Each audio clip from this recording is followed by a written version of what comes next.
What's up, guys? Today I will be showing you how to make a fireball staff. So it'll look like this. You hold it and you can punch fireballs wherever you want them to go. It's a slow one. So what you'll need is a command block, a structure block, and a structure void.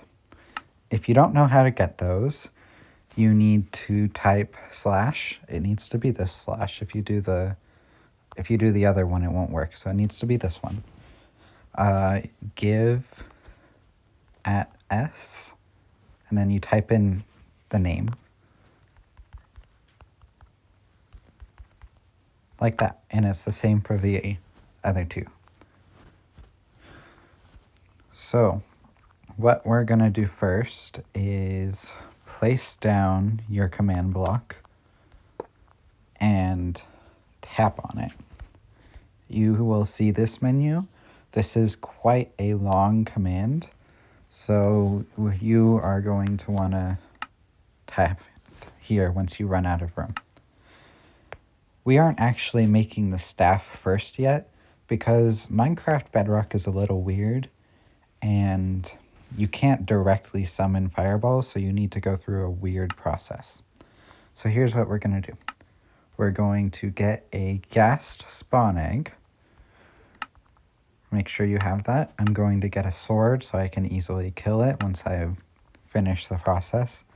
Then you are going to take a different command block. You won't need this for very long.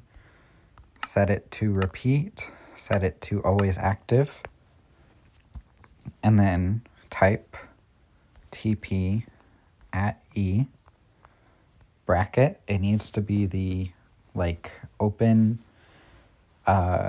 square rectangle bracket. Type equals fireball. Close bracket. And then you want to do this little squiggly thing. On my phone, it's just you type the numbers, you type the symbols, and then you see it here. You want to put one squiggly, then a second, then 3. It should be at least 2 blocks above the command block. What the squigglies do basically is they're just taking the command block's position into account instead of in-world coordinates. Then you want a final squiggly. You should have 3 in total with the 3 in the middle. Then you are done with that. So now we are going to switch into survival mode. I have these buttons, but you'll just want to go into settings if you don't. Okay, so now we want to spawn a ghast and just get it to shoot a fireball at me. And as you can see, it is now right there. Oh, well, now. Okay, so now that we have one, I'm going to go back into creative and kill the ghast. So this is how we are going to get our fireball. You want to place your structure block and make sure include entities is on. Then you're going to make sure the fireball is in the box and make it a 1x1.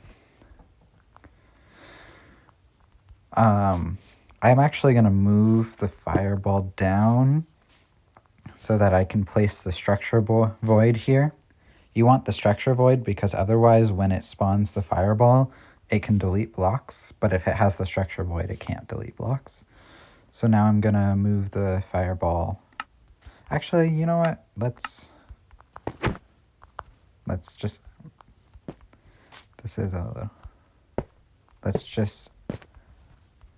I don't want to accidentally blow up the fireball, so we are going to make sure you have the structure void right there. Move the fireball down a block. You just change that 3 to a 2, and it'll move. Then you want to, as I was saying, make sure the fireball is in the box. You want to make sure the box in the structure block is a 1x1x1. Once you have it like that, you're going to want to name it Fireball. And then make sure you click save. Now, let's turn off this command block. We can punch that away. And then we can just load in a fireball. Now you are pretty much halfway done. I will put up the full command if you want it on screen now, since we have that part of the process done. If you're still here, welcome back. Next up, we are going to put in the command. So first, we're going to want to make this a repeating command block. I personally like having a lever, so I can turn off and on the command block easily. So once it's powered and it's a repeating command block, we can finally start with the command. So first, we want to type in execute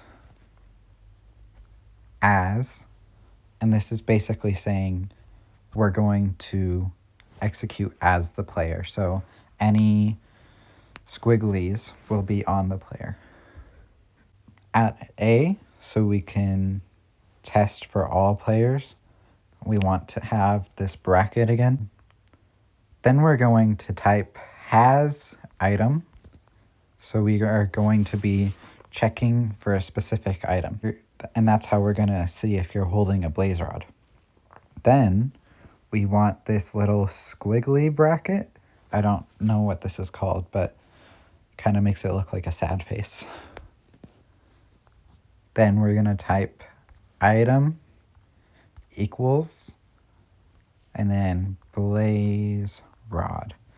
If you're doing a different item, this is where you'll type in the other item, but I am doing a blaze rod, so that's what I'm going to type.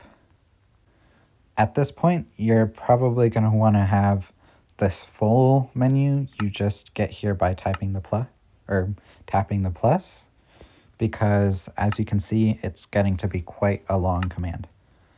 Next, you want to add a comma, then location equals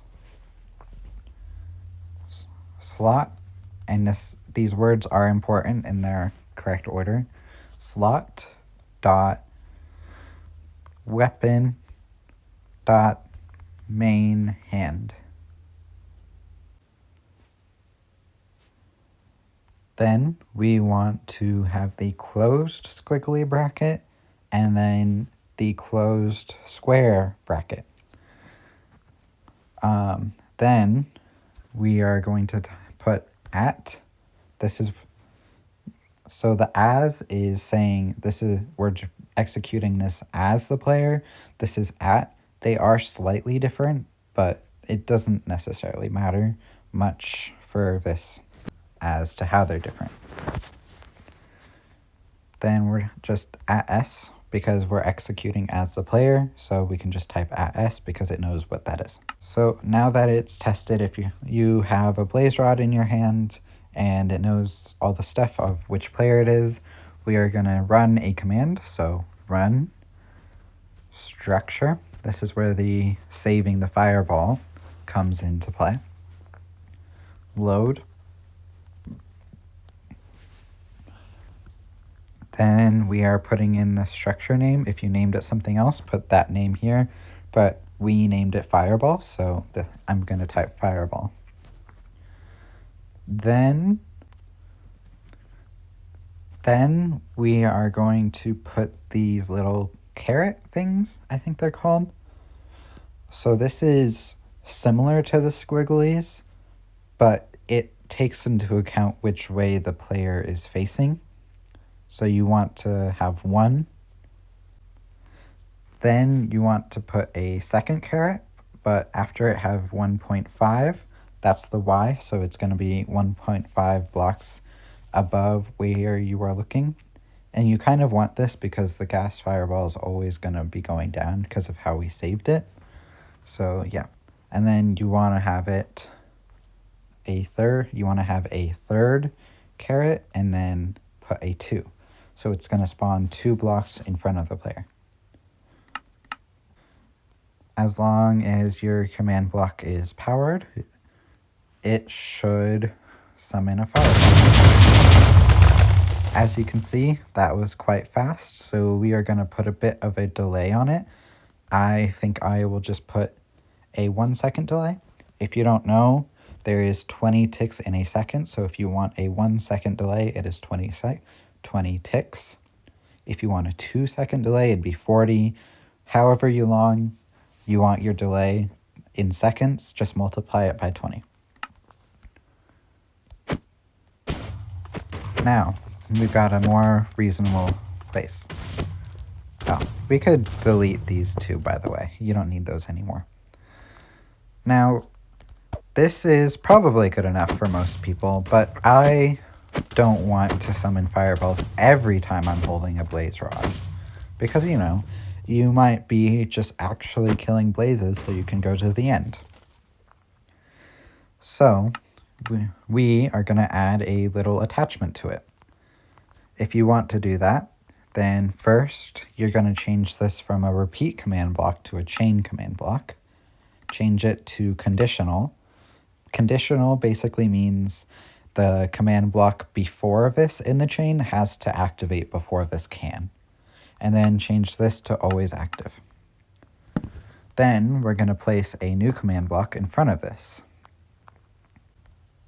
So now we are going to type execute as at a square bracket has item. So it's pretty much the same as before, but we are going to do something slightly different. Make sure you have the squiggly bracket. Item equals. So the idea I'm going for is, do you have a specific item in your inventory? Maybe this is powering the staff, if you want to think of it that way. My item of choice is going to be a diamond, and we're going to make it so it has to be in this specific slot of the inventory. If it's here, it won't work. It has to be right here. So we are going to type item equals diamond, and you can put whatever powering item you want to put here. Then we are going to put location equals slot dot inventory, and then another comma, slot equals 8. Then you want to have the squiggly bracket and the square bracket.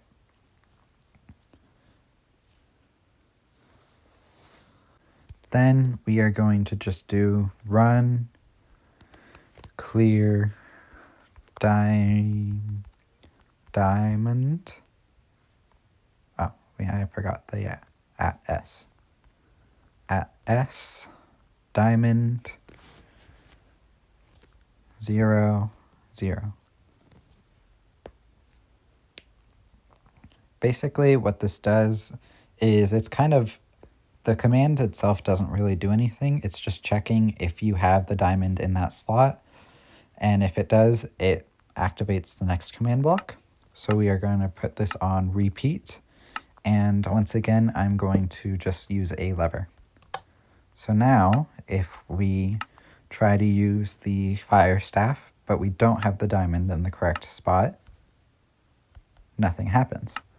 But if we do have the diamond in the correct spot, once again, I have forgotten to put the delay, but you can put whatever delay you want. You could have it instant. And it works just as it did before, but if we move the diamond, no more fireballs. So that'll be all, guys. Like and subscribe if you liked the tutorial, and comment what you would do with this.